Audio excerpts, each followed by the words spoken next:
Assalamualaikum warahmatullahi wabarakatuh. Hello everyone, let me introduce myself.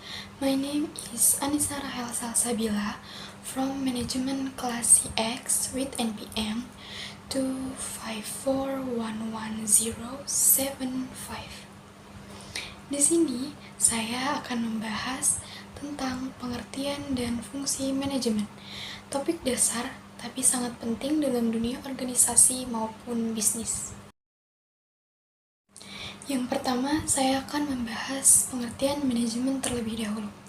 Secara umum, manajemen dapat diartikan sebagai proses perencanaan, pengorganisasian, pengarahan, dan pengendalian sumber daya untuk mencapai tujuan tertentu secara efektif dan efisien. Kata manajemen berasal dari bahasa Latin manus yang berarti tangan dan egri yang berarti melakukan. Jadi, secara sederhana, manajemen adalah mengelola sesuatu dengan tangan kita, yaitu mengatur orang, waktu, dan sumber daya agar berjalan sesuai dengan rencana. Beberapa ahli juga mendefinisikan manajemen. Yang pertama, George R. Terry mengatakan bahwa manajemen adalah proses khas yang terdiri dari tindakan perencanaan, pengorganisasian, penggerakan, dan pengawasan untuk mencapai tujuan yang telah ditetapkan. Yang kedua, Cons dan O'Donnell menyebut manajemen sebagai seni menyelesaikan pekerjaan melalui orang lain.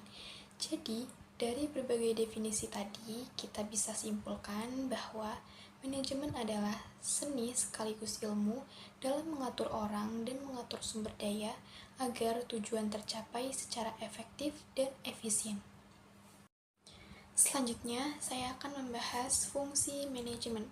Menurut teori klasik dari George R. Terry, ada 4 fungsi utama manajemen, yaitu yang pertama, ada planning atau perencanaan. Ini adalah tahap awal di mana manajer menetapkan tujuan dan menentukan strategi untuk mencapainya. Contohnya, perusahaan membuat rencana penjualan tahunan atau kampus merancang kurikulum baru. Yang kedua, ada organizing atau pengorganisasian. Setelah rencana dibuat, manajer harus mengatur sumber daya, baik manusia, keuangan, maupun material, agar sesuai dengan tujuan. Contohnya, membentuk tim kerja dan membagi tugas sesuai kemampuan. Dan yang ketiga, ada acquainting atau pengarahan atau pelaksanaan. Pada tahap ini, manajer memotivasi dan memimpin anggota tim agar melaksanakan pekerjaan dengan baik. Contohnya, dengan memberikan arahan, pelatihan, atau penghargaan agar karyawan bekerja dengan maksimal. Yang keempat, atau yang terakhir, ada controlling atau pengendalian. Tahap terakhir adalah mengawasi dan mengevaluasi apakah kegiatan berjalan sesuai rencana. Jika ada penyimpangan, manajer mengambil tindakan korektif, misalnya melakukan audit keuangan atau evaluasi kinerja bulanan. Nah, keempat fungsi ini saling berkaitan dan berlangsung terus-menerus. Tanpa salah satu di antaranya, manajemen tidak akan berjalan secara efektif. Kesimpulannya, jadi, manajemen adalah proses untuk mencapai tujuan organisasi melalui perencanaan, pengorganisasian, pengarahan, dan pengendalian sumber daya.